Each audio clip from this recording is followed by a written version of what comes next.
Welcome back to OtakuDaiKun. Dai-chan here, and you're watching the Waifu Files, a series where we discover and celebrate various anime and games through their lovely ladies. In this episode, we'll be shining a spotlight on the waifu from Zenless Zone Zero. This breakout Hoyoverse title is a live service gacha game introducing dozens of great characters dressed in more contemporary streetwear, as opposed to Genshin's fantasy setting. That just so happens to be one of my favorite aesthetics, and Zenless constantly delivers on the quality of its waifu. That said, because the game is still ongoing, I can't really cover the game's characters without the need to make a sequel video. For this first outing, I'll focus on all the currently playable waifu from launch to the Sons of Caledon story arc. For all I know, this game could go on for years, so there's no telling how long I'd have to wait to cover them all in a single episode. Still, as it currently stands, we've got 17 playable waifu to cover, so let's dive in. The retro-themed sci-fi world of Zenless Zone Zero is one where civilization has been displaced by the appearance of hollows, mysterious dimensional anomalies that spontaneously dot the globe. They are filled with violent creatures known as ethereals, and simply being within a hollow subjects people to corruption, a process that can turn them into ethereals. Despite the danger, surviving humans, androids, and animalistic thyrans venture into the hollows hoping to uncover treasures, gather resources, and recover a society lost to time. While agents explore the hollows directly, they rely on navigators or proxies to guide them safely through their hunt. In the city of New Eridu, the most reputable proxy goes by the handle Phaethon. Operating outside the law, Phaethon takes on risky missions that not even the Hollow Investigative Association dares to attempt. Our first waifu, then, is Belle, a young girl who, alongside her brother Wise, collectively operates as Phaethon. They hide their true identity behind Eos, a robotic bamboo avatar that accompanies agents through the hollows. Even though proxies often circumvent the law, Belle and Wise are compassionate, earnestly accepting jobs to better people's lives and uncover the Hollow's mysteries. The two of them grew up in Eridu, the old capital, specifically at the Helios Academy. As children, Belle and Wise were students of Carol Arna, who served as a motherly figure to them.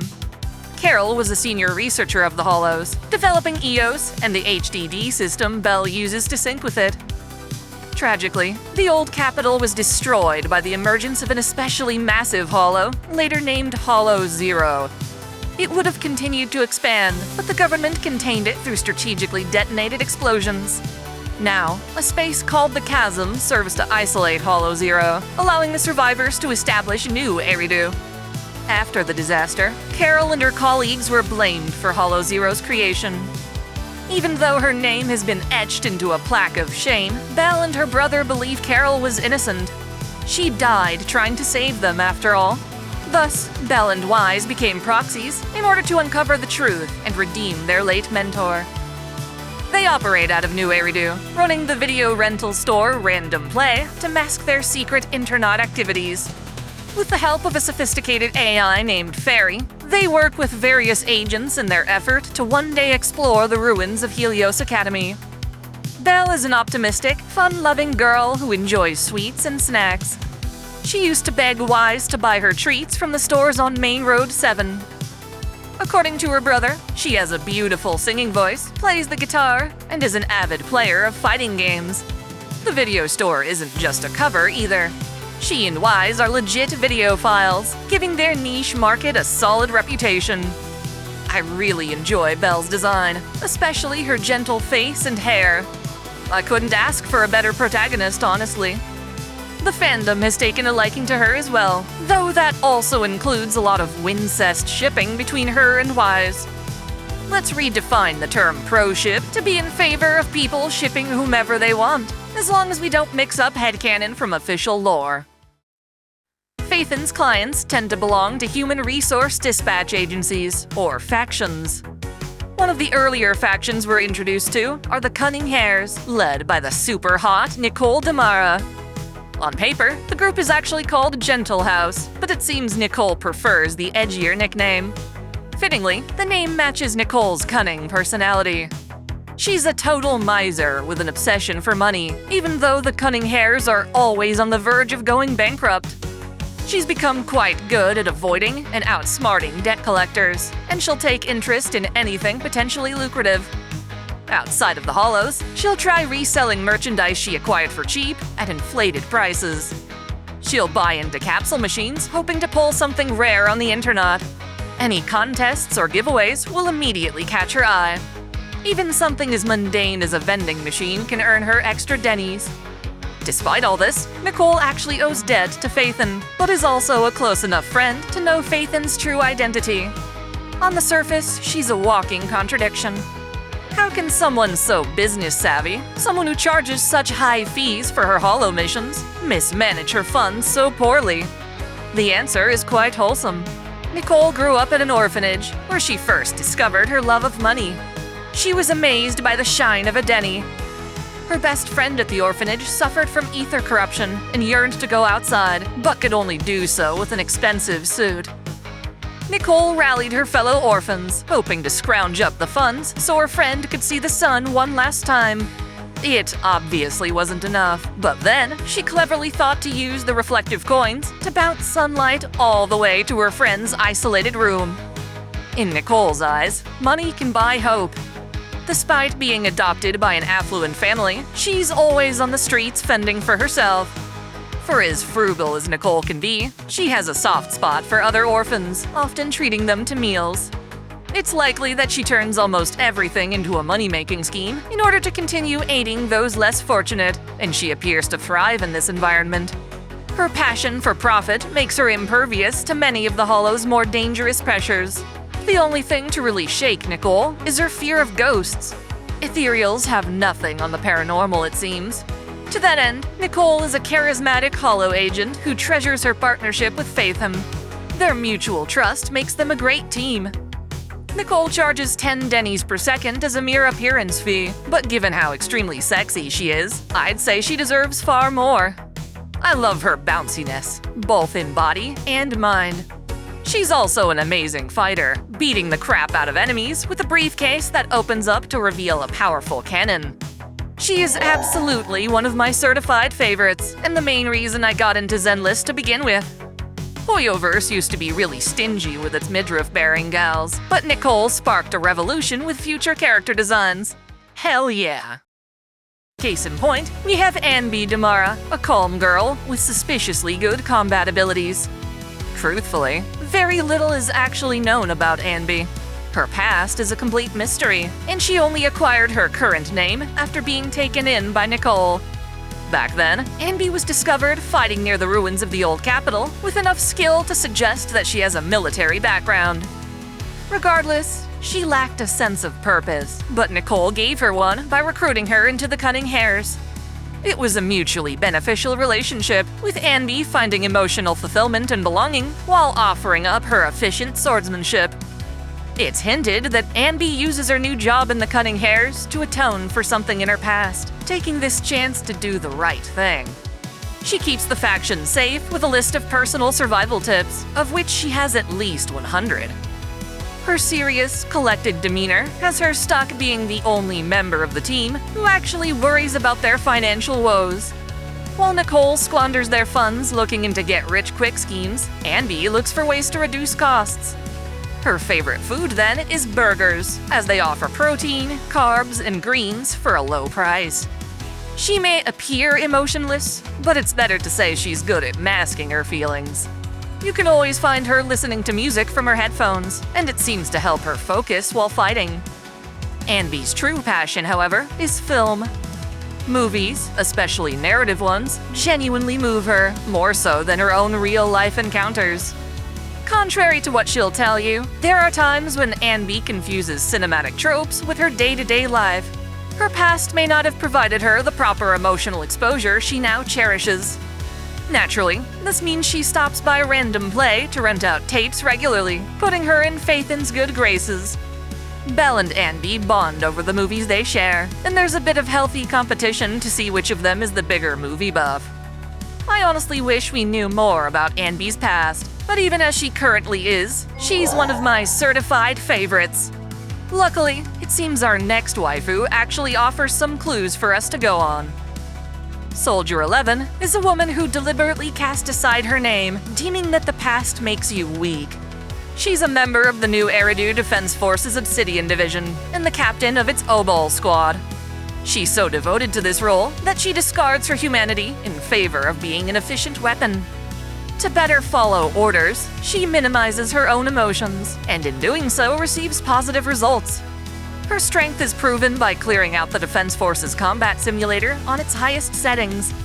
It appears nothing can contend with her ferocious flames. If anything, she's too aggressive, prompting her superiors to demand she be more compassionate toward captives. Perhaps her greatest skill is being able to step back in the heat of a treacherous encounter. By analyzing the situation rationally, she succeeds where others fall, completing the toughest missions with ruthless precision. It should be obvious that Soldier 11 shares a lot of similarities with Anby, both in terms of attitude and design. There's a good chance the two of them used to work together, as Soldier 11 even hears Anby's voice and sees Anby's reflection in her blade. Just like Anby, Soldier 11 isn't as emotionally devoid as she might appear. She still has worldly pleasures, such as a taste for spicy foods. Likely because of her affinity for fire, she sincerely enjoys foods spicy enough to make grown men cry. One of her favorite dishes is the super spicy noodles served at Waterfall Soup. Soldier 11's relationship with Phaethon is an odd one. She can be found roaming the streets of New Eridu, looking for ways modern society can improve her military efficiency. She'll consider anything, such as a gamer's ability to fast for long sessions at a time, or even a cat's stretching technique. Phaethon helps her with these life studies, and for some reason, is always given a new, quirky codename with each interaction. Back when trailers for Zenless were dropping, I feared Anby's design was scrapped in favor of 11's, but I'm glad that isn't the case. They remain separate characters who may share important exposition. I suppose only time will tell. Society in Zenless Zone Zero consists not just of humans, but also Thyrans, human beings with anthropomorphized features. A good example of this is Nekomata, aka Nekomata, a cat girl with pointy ears and two tails. She's feline both physically and mentally. As expected, Nekomata is incredibly dexterous and skilled at hunting. Of course, she loves fish too, especially mackerel. A cat-like curiosity compels her to play pranks, and a life on the streets has led her to covet people's unguarded wallets. For as cheerful as she is, though, she's also got some serious drama to contend with. Nekomata was, quite literally, a stray cat who was weary of others on Canvas Street. She had to fend for herself, and comfort came from an unexpected source. Miguel Silver, leader of the notorious Red Fang Gang, became a father figure to her. This lasted until the gang started taking innocent people hostage for ransom. Nekomata refused to accept this behavior and betrayed Silver by rescuing the hostages with an army of adorable kitties. Cats are very prideful creatures after all. Returning to the streets, she fights according to that pride, but that doesn't mean she still doesn't care for Silver. When she hears news of his death, Nekomata initially blames the Cunning Hares and tries to take her revenge on them. After discovering the truth, however, she teams up with them to save a small community from being killed in a corrupt construction job. Ultimately, Nekomata takes a liking to Nicole and joins on as the fourth member of the Cunning Hares. She and Anby feud over Nicole's affection, and honestly, I can't blame them. Regardless, the immoral gangsters of the Hollow are now but mice in Nekomata's trap. Our next faction happens to be Belobog Heavy Industries, a construction company that specializes in creating machines that aid in excavating the hollows.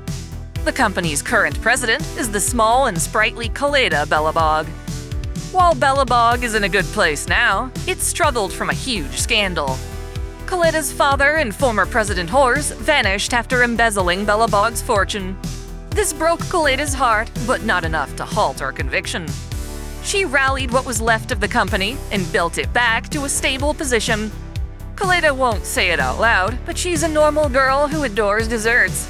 She avoids anything that would be seen as childish. This is so she can appear mature and reliable to her colleagues. Fortunately, she doesn't have to pretend. Koleda's already reliable through and through. Given her youth and stature, though, not everyone at the company even realizes she's their president. Regardless, she proves her worth all the time, such as when she rescued a group of employees who fell through a hollow fissure into wet cement. With her large, rolling hammer, she effectively surfed them all to safety. Given the past, it's reasonable why Koleda resents her father. However, her adopted sister Grace insists whores must have had a reason for disappearing. Even though the two of them are close, with Grace calling Koleda Sweet Pea, this one topic is their point of contention. Within the hollows, they recover a prototype mech whores had made before vanishing. Turns out, the missing funds were used to complete the prototype in an effort to seal away an especially powerful monster at the cost of his life.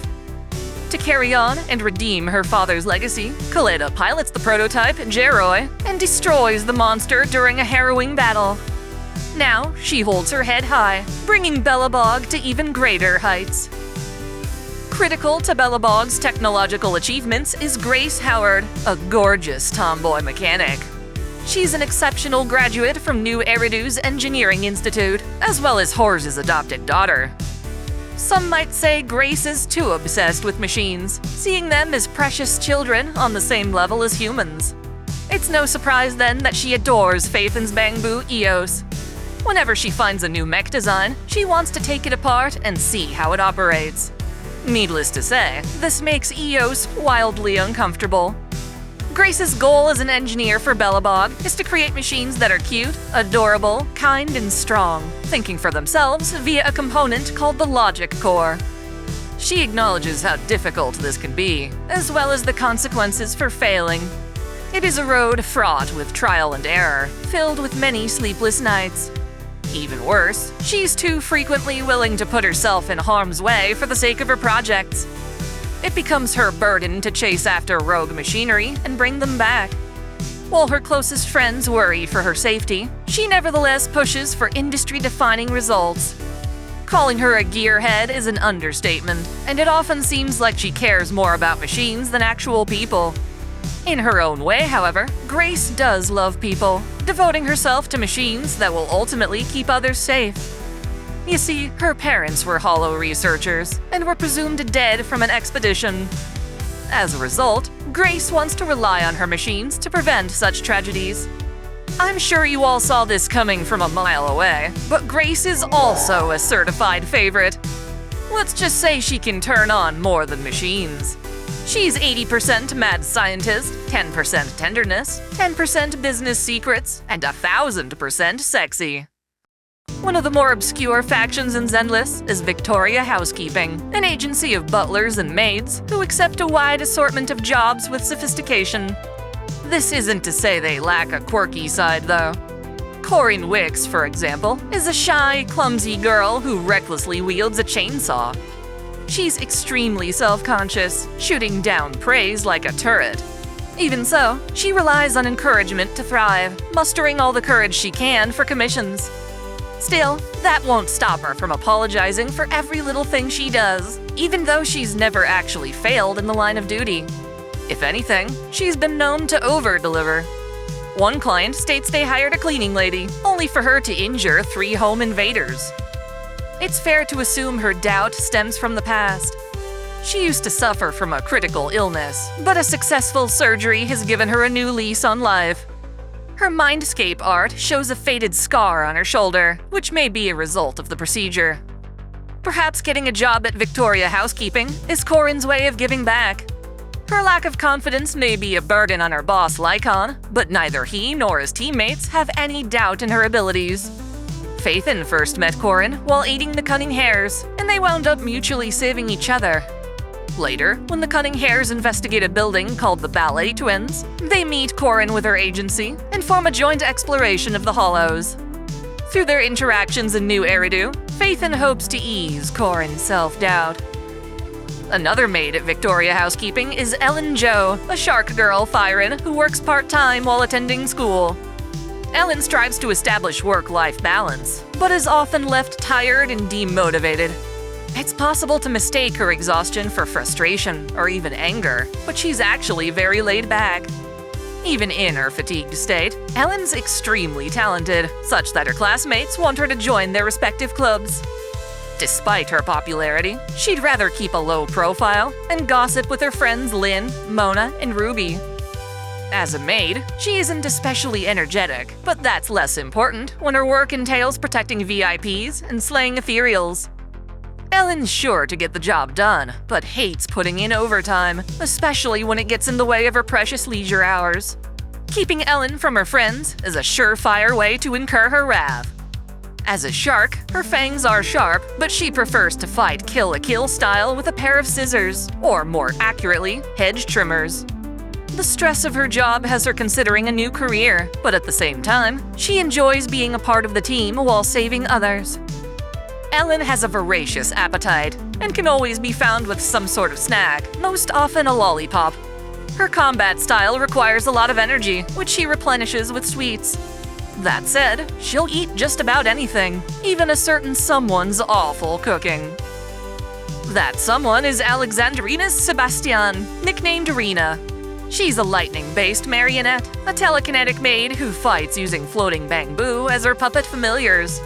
Of the two of them, Drusilla is the oldest, and has been with Rena long enough to discern her true feelings in conversation.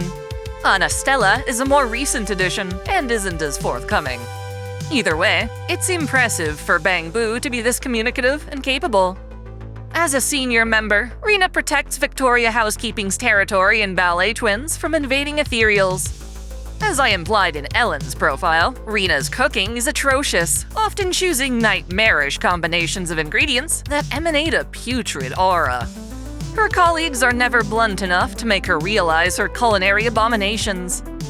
While an aficionado of classical music, Rena's surprisingly silent, able to sneak up on both friends and foes. It helps that she herself can levitate. Dedicated to her job, Rena can be found visiting parts of New Eridu, hoping to learn and expand her range of services. When it comes to evaluation, she represents Victoria Housekeeping in annual trials to demonstrate the quality of their services. This typically involves slaying ethereals and protecting clients, but Rena will commit herself to even less obvious tasks. She was chosen for this role as the most elegant of the agency's maids. Still, whenever she can't express herself directly, Drusilla basically acts as her anger translator. This is in part because she comes from a long family line of fellow attendants. It really makes you wonder how such a lineage could produce such an awful chef. Separate from the military is New Eridu Public Security. One of the department's most promising rookie officers is Zhu Yuan, an earnest, socially awkward woman who comes in clutch when the going gets rough. In front of a camera, putting on an act, she's an embarrassment. But if someone's actually in danger, those nerves of hers turn into righteous fury. Mainly, she specializes in hollow search and rescue operations, blasting her way through ethereals as a badass gunslinger. Zhu Yuan's weapon is the Suppressor K-22, a handheld launcher that can fire buckshots and homing projectiles. Her accomplishments in the Janus precinct earn her the rank of captain, and she's put in charge of her own squad in the Criminal Investigation Special Response Team. When she's not kicking ass, she enjoys gardening. It's too bad the tomato plant in her office keeps getting pillaged by a raccoon. Nature's bandit, am I right? Off hours, Zhu Yuan lives quietly by herself, but makes an effort to visit her doting parents whenever possible. She sometimes has trouble dealing with cats and other small, fluffy animals, but for the safety of New Eridu citizens, she'll put up with anything, strutting her stuff as the most bodacious cop I've ever seen. One day, she's expected to become public security's next commissioner. Given Phaethan's illegal operations as a proxy, Belle and Wise are careful when interacting with Zhu Yuan. Despite the risk, having a friend in the police is beneficial, so they approach her in person and in the hollows separately. When their goals align, it's normal for them to team up. Just because Phaethan's not technically legal, that doesn't mean they're evil by any means. Zhu Yuan's partner at NEPS is Qingyi, a glorious robo-girl whose artificial consciousness has been around since the days of ancient China. Since that time, her memory has been reset over and over, such that it's hard to tell how much she actually remembers from those past lives. Even so, she carries with her an old ribbon with obvious sentimental value. In her current state, she works to maintain public security as a rookie officer. She may look young, but Qingyi's got the personality and mannerisms of an elder, a sophisticated woman who spends her off time relaxing with a cup of hot water. She gets along well with new Eridu seniors, and hilariously, they help her maintain order. Technically, the appropriate term for Qingyi is an intelligent construct, specifically an automaton. The Chinese pronunciation of her name comes from her model number 01 Neogenesis 6, or 01 NGVI. A researcher at the White Star Institute first discovered her and interpreted the abbreviation as Qingyi. It's appropriate, given her Chinese origin. Her body consists of both mechanical and biological matter, yet she runs on battery, and to conserve energy, she'll occasionally put herself into an autopilot state. This allows her to remain on duty even during breaks, ready to kick ass at a moment's notice. Like her partner, Qingyi knows Phaethon separately from Belle and Wise. Even though her mind is old, she's always up to learn new things, and hangs out with Belle to better understand modern vernacular. At first, she morbidly considers herself expendable, along with other artificial intelligence beings like Bangbu. Belle and Wise, however, show Qingyi that they see her just like any other human. Luckily, though, she's not as fragile as a human, allowing her to be fixed more easily when broken. In that regard, robo-girls are just superior. There's more to the Criminal Investigation Special Response Team than simply beating up thugs and putting on a good face to the public. Sometimes, true justice is attained through getting dirty, and nobody's better at that than the rat Thyron Jane Doe. You won't find her on record at NEPS, because her role is to spy on criminal organizations from the inside. This often has her spending more time with fiends and thugs than actual peace officers, such that her own colleagues find her intimidating. It also means she occasionally needs to deceive her own teammates, inflicting harm on them for a greater good. It's all part of the job, though, and she's an admirable Dark Knight. Just like herself, she conceals her daggers and stows blades into her boots. Her fighting techniques are themed around figure skating, incorporating various jumps. She prioritizes agility, needing to change and adapt at a moment's notice. Her career as a criminal behavior specialist has made her an expert in disguise, altering her appearance and attitude so often that her colleagues inquire about her genuine personality. For her own safety, though, that secret remains hidden. Obviously, the name Jane Doe is also fake, being the common substitute for redacted women. Fitting for a rat, Jane enjoys the night shift and hoards junk food in her house. At first, she visits random play undercover, but returns in her free time through a friendship with Belle and Wise. Their obsession with movies rubs off on her, and she enjoys criticizing the quality of a film's acting. Rats often get a bad rep, but she's one of the good ones, a femme fatale who's as scary as she is beautiful. The last faction we'll be talking about today are the Sons of Caledon, a biker gang in the Outer Ring. Folks who live in the Outer Ring rely on said biker gangs to transport resources between communities and through dangerous hollows.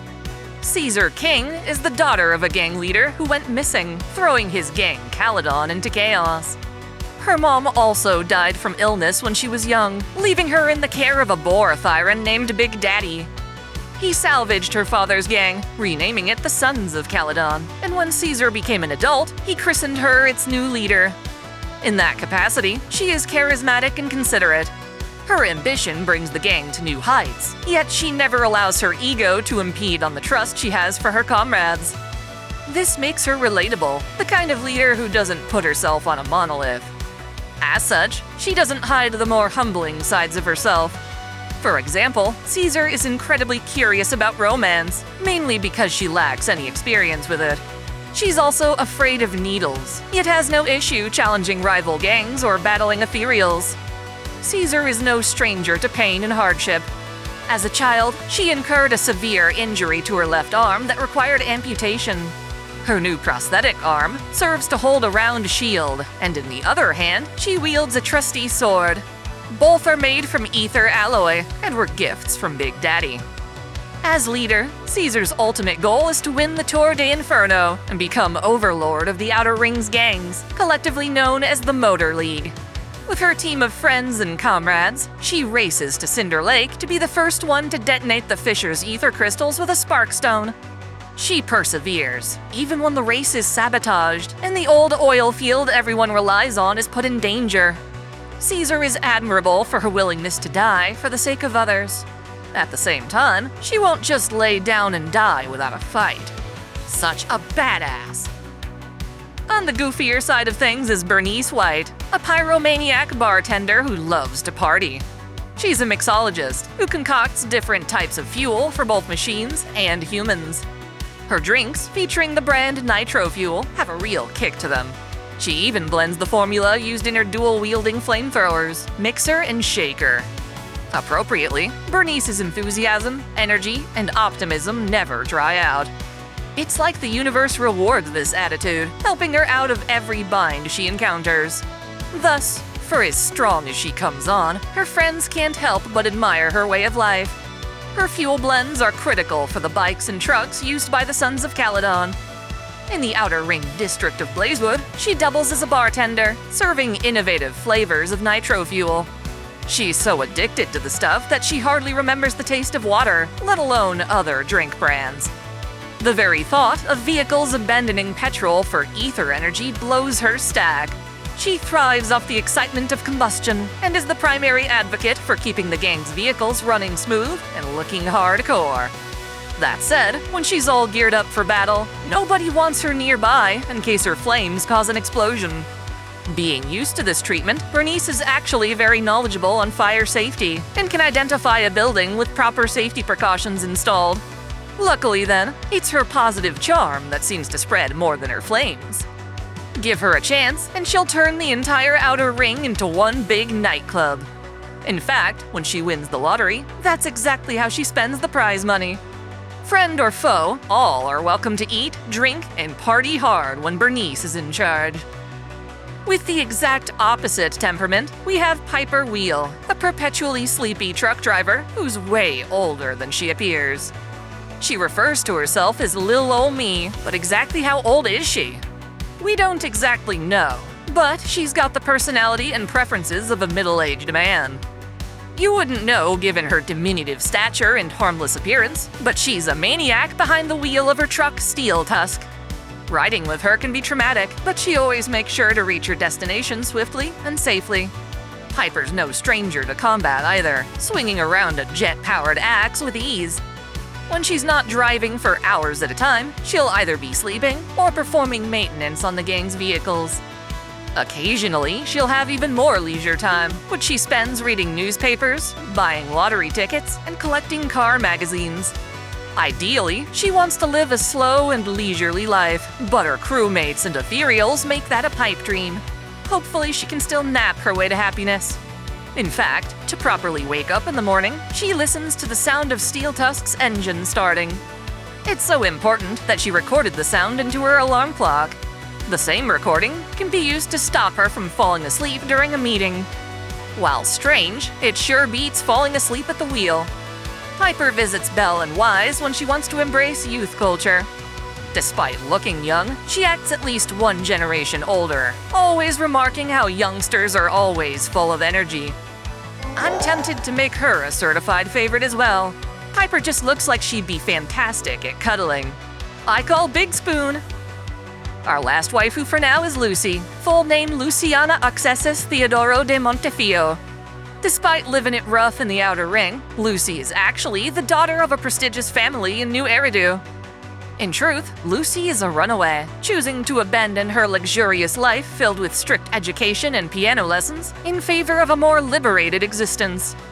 When a test showed her unusually high aptitude for ether, Lucy wanted to become a hollow investigator, yet her dreams were mocked and shut down by the family. Officially, she's a missing person, but it seems her father still keeps tabs on her and anticipates her eventual return. Whether this is just a rebellious phase or not remains to be seen.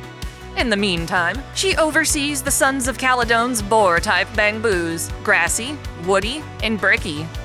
She aspires to one day rule the Outer Ring, and frequently challenges Caesar for leadership. At the same time, though, she admires and is indebted to Caesar. To first escape her family, Lucy staged her own kidnapping, only only for Caesar to come and rescue her anyway. This gave Lucy her first taste of freedom, and she's been with the Sons of Caledon ever since. For official business, the gang goes by the title Leaps and Bounds Express Services Company. In addition to watching over the Bangboos, she helps manage the company's clerical tasks. Her competitive nature gets to run free while fighting in the hollows. With the help of her Bangboos, she pelts ethereals with timed explosives, supporting her allies from a distance. Even up close, though, she's got a flame-breathing baseball bat. I love Lucy's design, I really do, but her personality can be a bit much at times. The only remaining playable character is Sokaku, but I've decided to save her until the other members of her squad come out. At the time of making this, Yanagi is just around the corner, so hopefully it won't be too long before more Zenless Zone Zero waifu can be fleshed out in detail. Until then, check out my full Waifu Files playlist for more exciting episodes. Be sure to let me know which anime or games you'd like me to cover in a future video. See you later! Thanks for watching. This channel relies on support from viewers like you. Please help us out by dropping a like and comment. Subscribe for more videos, and be sure to enable notifications. Or hit up our Discord so you never miss out on a new upload. Most importantly, if you can spare it, please sign up as a channel member, either through YouTube, Patreon, or Subscribestar. You can find links in the description.